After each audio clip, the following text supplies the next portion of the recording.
Greetings, Morgan County High School seniors and parents. We'd like to congratulate you on your high school senior year and your soon-to-be graduation. We know that the scholarship application process can be stressful for everyone, and the purpose of this video is to walk you through the 2023 Lilly Endowment Community Scholarship Application. This scholarship is provided by the Lilly Endowment and is sponsored and facilitated by your Community Foundation of Morgan County.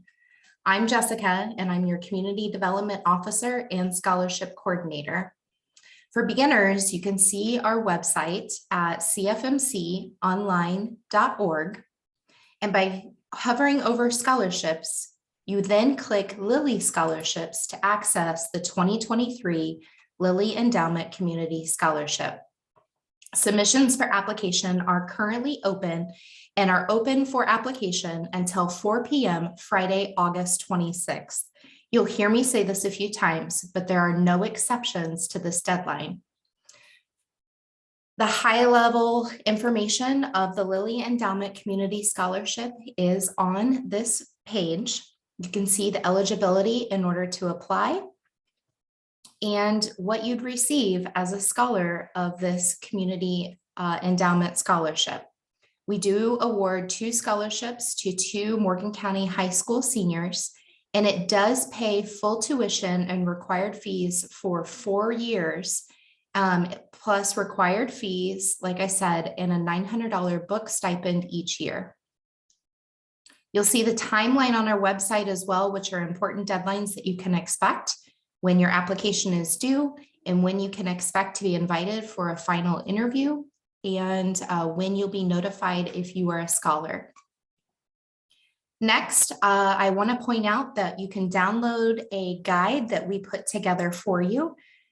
And this is all of your frequently asked questions, any other additional information. We send this to your high school guidance counselors, so they also have this information. This guide is also available for print as well. And this is where you go to apply. As you can see, we list the benefits of being a Lilly Endowment Community Scholarship scholar, the timeline, and then how your application is broken down. How do we grade this and review? The interview is for finalists only. Requirements. Once you've taken a look at all this, you can go ahead and hit apply.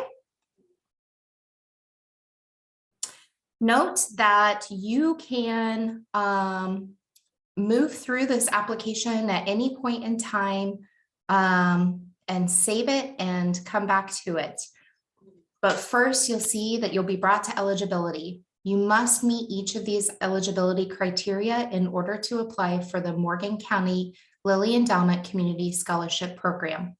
If you are not a Morgan County resident or not attending a Morgan County school, you may reach out to the community foundations at the other county in which you reside or attend school, who may be the facilitator for this Lilly Endowment Community Scholarship Program for your county. Will you graduate from high school by June 30th, 2022?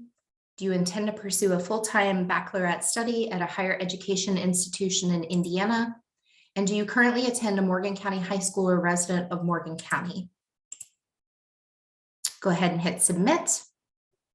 It'll ask you to create an account. And then it brings you to the application itself.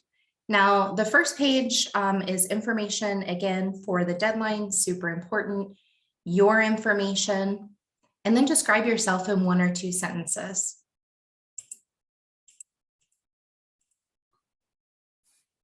So I'll go ahead and, just for the sake of this, fill in this information.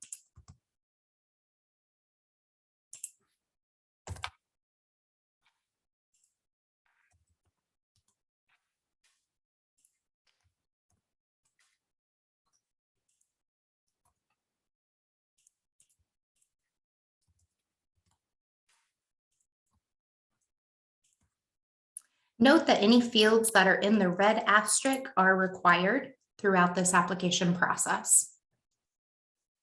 Next, you'll enter your academic information. So what high school do you attend?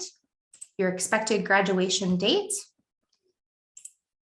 You'll want to reach out to your high school guidance counselor for a copy of your transcript. You'll want to enter your current unweighted GPA, as well as your current weighted class rank. This information, like I said, can be found on your transcript.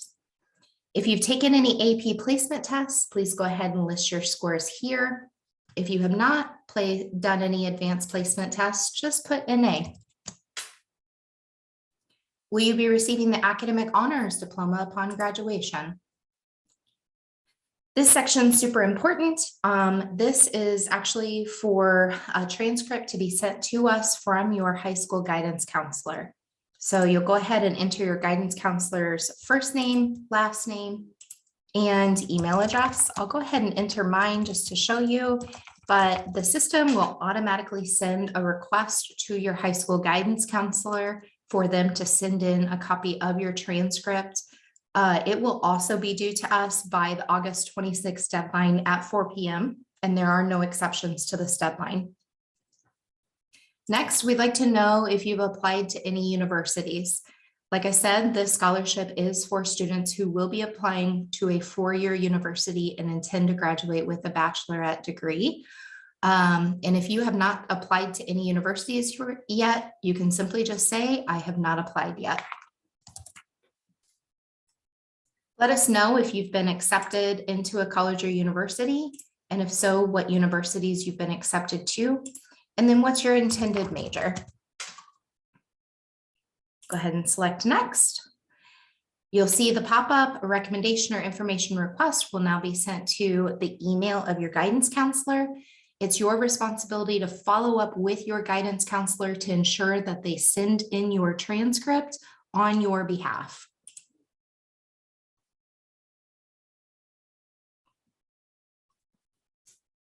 Next, you'll enter any extracurricular activities.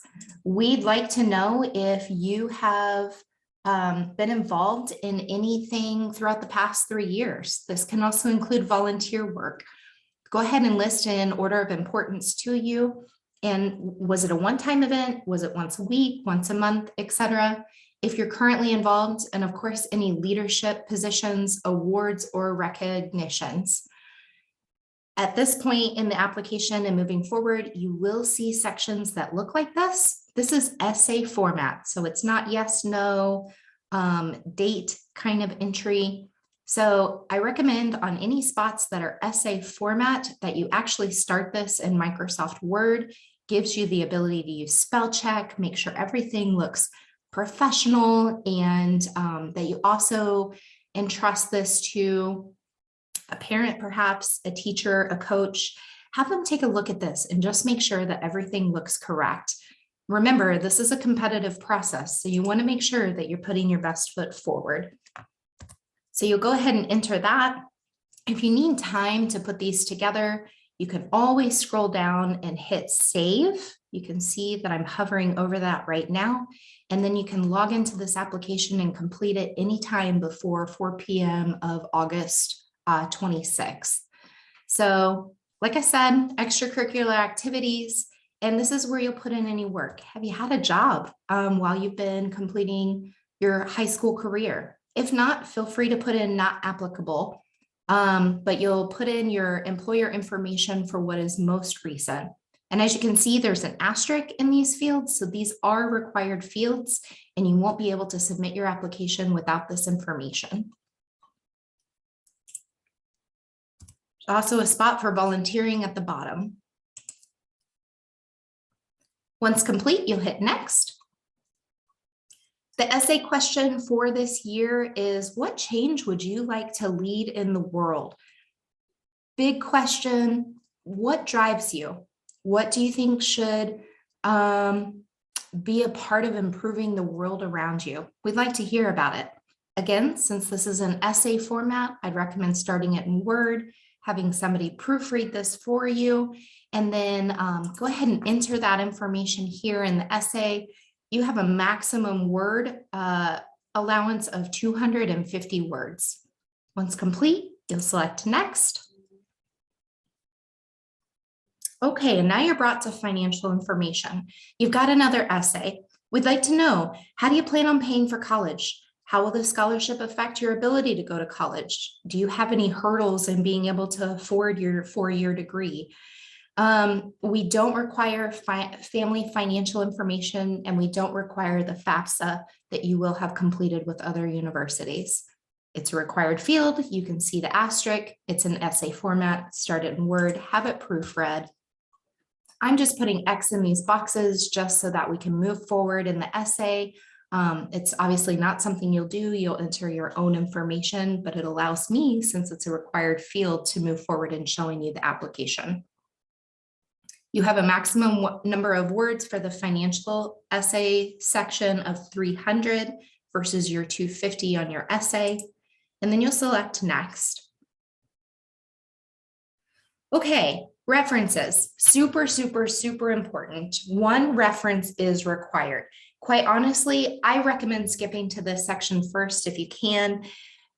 Your reference can be, as you see here, a teacher, employer, coach, pastor, scout leader, anybody who has known you personally and has the ability to share why you are the best person to be considered for the Morgan County 2023 Lilly Endowment Community Scholarship.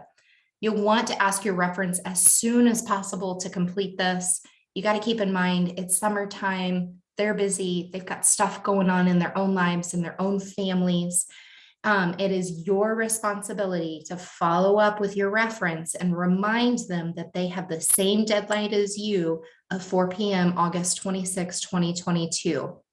If we don't have your reference received by this deadline, your application will not be considered for review. There are no exceptions given after this deadline. So that said, you'll enter their first name, last name, and their email, just like you did for your high school guidance counselor. I'll enter mine just for the sake of showing you the process. What's their title? Who are they to you? So you'd say coach, Morgan County Community Soccer League, for example, and go ahead and select next. And just like when you sent your information to your high school guidance counselor requesting your transcript, you'll see this confirmation email saying that we sent them an email to their email address and that they can refer to their email to complete your reference information. Go ahead and click OK once that's done. Last but not least, you're on the final page of your application. This is all the information saying that it is indeed you that submitted this application. Nobody can submit this on your behalf, not a parent, not a teacher, etc. This must be your application. Here is all the requirements for the community Lilly Endowment Community Scholarship Program for 2023. You want to be sure you read all of this because a signature means you've read it, you agree to it, and it's valid. So you'll go ahead and sign. And then how'd you hear about us? We'd like to know how this word is getting out and about to know what's working and what we can do better. So let's say I found out via Facebook. And then you'll submit your application. It'll ask, are you sure you have the ability to go back through and review everything? And then once you're certain, you'll hit OK. And the good news with this, if there are any errors that are associated with this, it will tell you. So you see there's errors on the page. I wanted to show you this just for the sake of it. So let's say, for example, you forgot to select your high school. Oops, you can go back, select that information. And then you can move on to the other sections. It's telling me that I missed something on the applicant information. So again, I can go back through, see what I missed. The errors will be highlighted in red. We strongly recommend that the email address that you enter not be your high school email. And the reason why we say this is come your senior year and into your next 4 years in university, you're not going to have access to the high school email address that you have on file. But you know what? Lilly will continue to communicate with you via whatever email address they have on file. So if you can, talk to your parents, see if it's okay that you set up a separate email address, Gmail, Yahoo, Hotmail, etc. And that's where you'll enter this email address. And so I wanted to show you, if you skip any fields, what that looks like. So now that that's done, I'll hit submit. Are you sure you want to submit this application? I am. I'm confident that I'm the best scholar for this. And now you'll see that you have submitted this, but it's not complete. That's okay. You know what that means? It's pending. And it's pending, as you see highlighted, because your recommendations for your recommender. So let's say you entered a coach or a teacher, they haven't completed that portion, and there's information requested. That means your transcript has not been received. You can log back into this application at any time via Smarter Select with the username and password that you set up, and check on the status of this. And you will see, have they submitted your transcript and or recommendation. Again, it's your responsibility to follow up with them to make sure that they have sent in both your transcript and your recommendation. If you have any questions, you are more than welcome to reach out to our CFMC office. Our phone number is 765-813-0003. Congratulations. You are well on your way into your senior year. You are doing something that many seniors don't take the time to do. And we wish you the best of luck for your senior year. If you are selected as a finalist, you will receive an invitation for an in-person interview in our Martinsville office on Friday, September 23rd for an evening interview, which will either be on Tuesday, October 11th, or Wednesday, October 12th. So you're welcome to mark that on your calendar and just hold that so that you know for sure, if you're invited as a finalist for an in-person interview, that you know your calendar is clear. So thank you so much. We wish you the best of luck in your application process.